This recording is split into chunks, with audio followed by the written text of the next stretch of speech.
ምናልባት ከሰዓት አንጻር በተወካዮቻቸው አማካኝነት በኋላ መጨረሻ ላይ ሰርቲፊኬቱን እንሰጣለን። ተማሪዎቻችንን በሞራል መመረቃቸውን በሞራል አብስሩልን።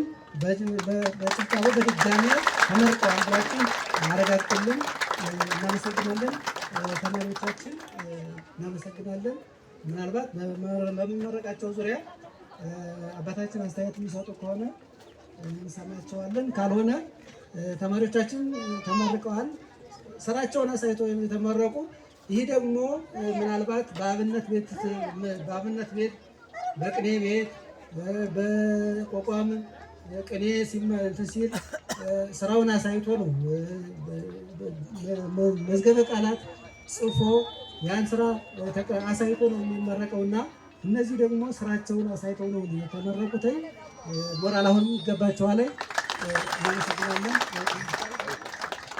ስለዚህ ሰርቲፊኬቱን በተወካዮቻቸው አማካኝነት ይሰጥና ወደ ቀጣይ መድረክ እንሄዳለን ማለት ነው። ሰርቲፊኬቱን ቀጣይ አሁን እነዚህ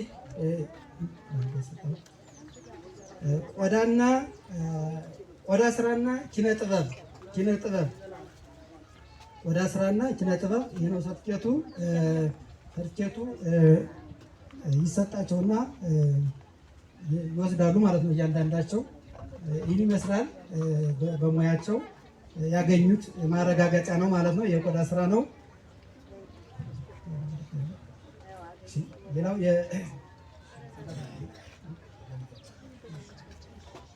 ለመግለጽ ያክል የስልጠና የምስክር ወረቀት በባሕረ ጥበብ ሁለገብ የሀገር በቀል እውቀት ማሰልጠኛ ተቋም ይላል።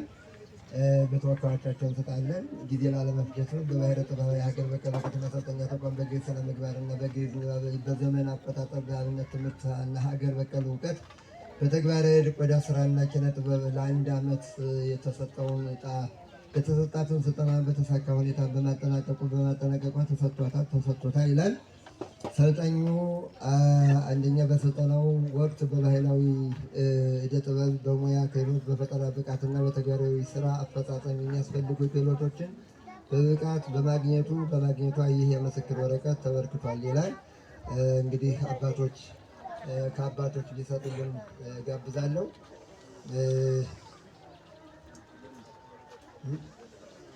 እሺ፣ አቶ ሉልና ወደዚህ ይምጡ። አርፍደዋል፣ ይቀጣሉ። ከባህል ቱሪዝም ቡድን መሪ ናቸው። ይህንን እንዲሰጡልን በአጋጣሚ እንግዲህ ይዘናቸዋል። ተነቧል። ሌላ የተነበበው ነገር በባሕረ ጥበብ ሁለገብ የሀገር በቀል እውቀት ማሰልጠኛ ተቋምና ጉባኤ ቤት ባደረጉት መልካም ተግባርና ባሳዩት የቀና አመለካከት ይህ የምስክር ወረቀት ተበርክቶልዎታል ይላል። ጉባኤ ቤቱ በእግዚአብሔር ስም ያመሰግኖታል ይላል። መቅደስ የምትባል እህታችን ወደዚህ ነይልን። ልጆቻችን በአንድ ላይ ቀረብ በሉና የተማሪዎቹ ይቀድማል። ለአንዱ ተወካይ ይስጥልን። እጃችሁን ነስታችሁ ሁላችሁም ተቀበሉ። ጊዜ ላለመፍጀት ነው። በአንድ ላይ ነው የምንሰጥ፣ ይታወቃል። እሺ፣ እንደዚህ ብላችሁ አንዳችሁ ተቀበሉ። እሺ፣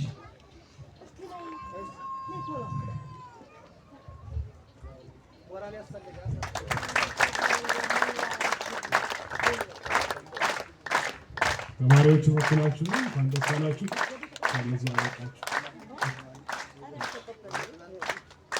ዕደ ጥበብ ደግሞ ቅረቡ። ተወካዮች የስልጠና የወሰዳችሁ ተወካዮች ነው። ቀረብ በሉ። እናቶች ናቸው እነዚህ። በጥጥ ፈተላ በስፌት በምታዩት ያሳመሩት ልብስ በጥልፍ ስራ ያሳመሩት ይህን የምታዩት ይሄ እንኳን ደህና መጡ። እናንተ ማሰራት ትችላላችሁ። ለፕሮግራማችሁ የባህላዊ ደስ ስለሚል ስለሚያምር ለማነቃቃትም እንደዚህ ያለ የሰሩ ልጆቻችን ናቸው። ዲያቆን ነዋዝ የሰራው እነዚህም የጥልፍ ባለሙያዎች የስፌት ባለሙያዎች ትምህርት ቤቱ ላይ ሲሰሩ የቆዩ ናቸው። አጨብጭቡላቸው። ለአንድ ዓመት የወሰዳችሁትን ስልጠና እንግዲህ ስላጠናቀቃችሁና ደግሞ በጥሩ ብቃት ስለፈጸማችሁ እግዚአብሔር ይመስገን። እናንተም እንኳን አደረሳችሁ፣ እንኳን ደስ አላችሁ።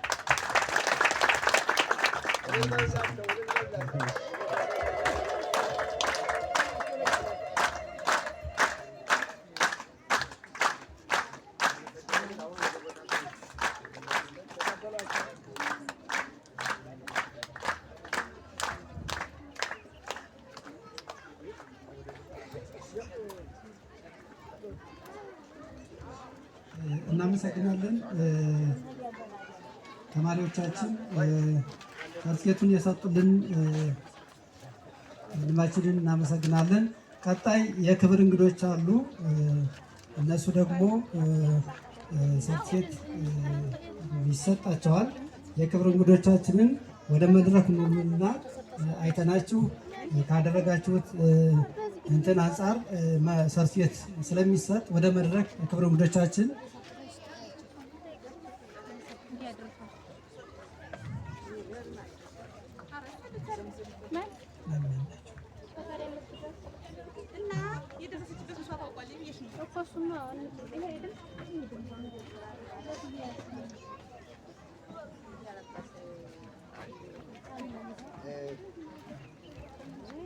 እንግዲህ ለመጋበዝ ማን ይመጣ ማን ይቀር ስለማናውቅ የመጡትን ነው የምንጋብዘው።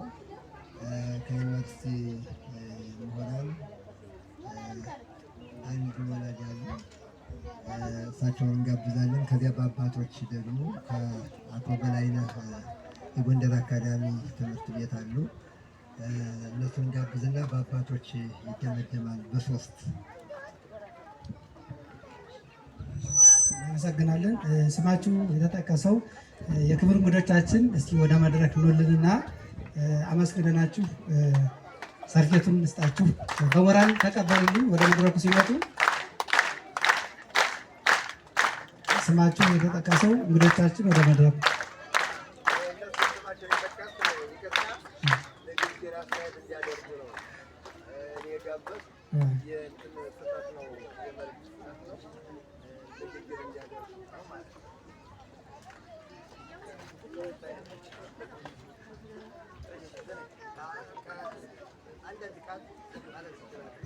እንግዶቻችን በፕሮግራሙ ዙሪያ በጉባኤው የተሰማችሁንን ጠቅለል በማድረግ አጠር ያለ ንግግር እንድታደርጉልን እስኪ ወደ መድረኩ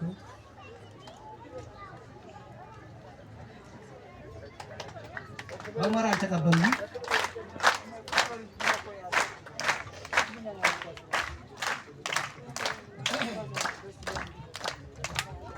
ለማራችሁ ስለሰጠኝ እድል አመሰግናለሁ።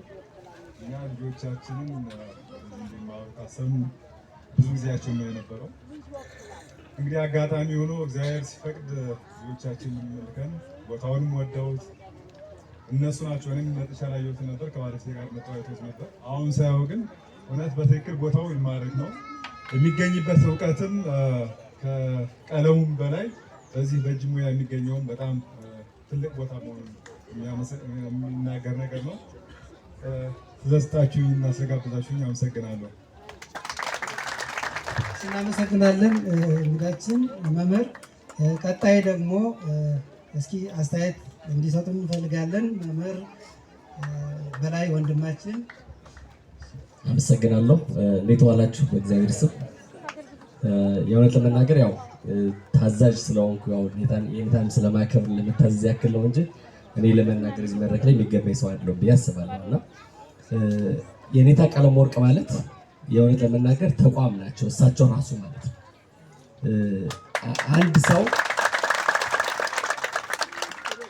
አንድ ሰው ምን ያህል ስራ መስራት እንደሚችል ያሳዩን ሰው ናቸው ብዬ አስባለሁ። እና የእውነት ለመናገር እኔ ከእሳቸው ጋር የተዋወቅነው በቅርብ ጊዜዎች ውስጥ ነው። ቦታውን ተመላልሼ መጥቼም አይቼው አውቃለሁ። በትክክል የሀገራችን ክፍተት የተረዱ ሰው ማለት የኔታ ቀለም ወርቅ ናቸው። ለምን ካላችሁ የኛ ሀገር ስርዓተ ትምህርት እናንተም እንደምታውቁት በተለይ የተማረው ሰው በደንብ ያውቀዋል ብዬ አስባለሁ። እና ዶክተር ጓለ ገብረ ዮሐንስ የሚባል የኢትዮጵያ ከፍተኛ ትምህርት ዘይቤ በሚለው መጽሐፋቸው ላይ አንድ የተናገሩት አረፍተ ነገር አለና ትምህርት በተዋህዶ መክበር አለበት ብለው ይሞግታሉ እሳቸው ማለት ነው። በተዋህዶ መክበር አለበት ማለት ምን ማለት ነው ሲሉ የሀገር ውስጥ ትምህርታችን ሀገር በቀል የሆነው ትምህርታችንና ከውጭ ደግሞ የምናስገባው ትምህርታችን በትክክል መዋሃድ አለበት ብለው ያምናሉ። እንደዛ ከሆነ ትውልዱ በጣም የሚገራርም ሰዎችን መስራት ይችላሉ ያምናሉ እሳቸው ማለት ነው። ካልሆነ ግን ሁለቱ ካልተዋሃዱ የሀገር ውስጥና የውጭ ትምህርት ካልተዋሃደ ትውልዱ መንፈሱ ከሁለት ይከፈላል ይላል። መንፈሱ ከሁለት የተከፈለ ትውልድ ደግሞ በቃ ምንም ዝሩ የሆነ ስራ ሰርቶ ማልማት የማይችል የማያውቀውን የሚናፍቅ ይላል። በተለይ የዚህ ዘመን ትውልድ ነው በትክክል የሚገልጸው ማለት ነው። የማያውቀውን የሚናፍቅ ቁርጥ የሆነ ስራ ሲመጣ ደግሞ ለዛች ቁርጥ ስራ ወሳኝ የሆነ ነገሮችን መክፈል ማይፈልግ ዋጋ መክፈል ማይፈልግ ማለት ነው። ዝሩ በሆነ አሰራር መሄድ የሚፈልግ ማለት ነው። ፍቅረ ነዋይ ደግሞ ያሸንፈዋል ይላል።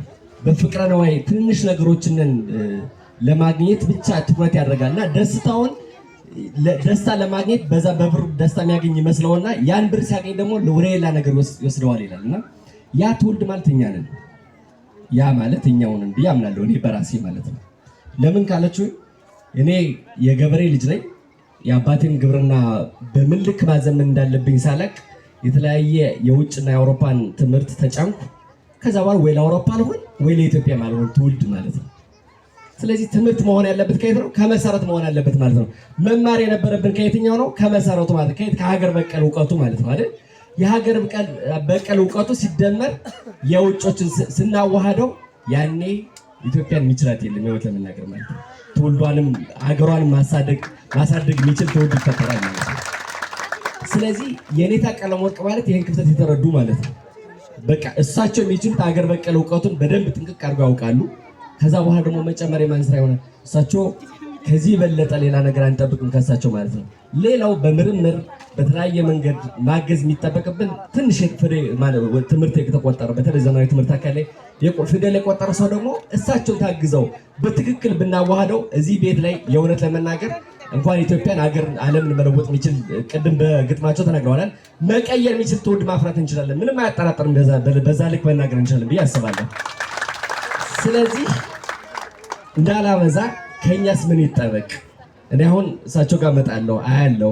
አንዳንድ ተማሪዎች ሲማሩ እሳቸውም አንዳንድ ነገሮች ኢንተርቪው እናደርጋቸዋለን እና ብቻቸውን ሩጠው የትም አይደርሱ። በቃ ልንረዳቸው የሚገባ ጉዳይ ማለት ነው።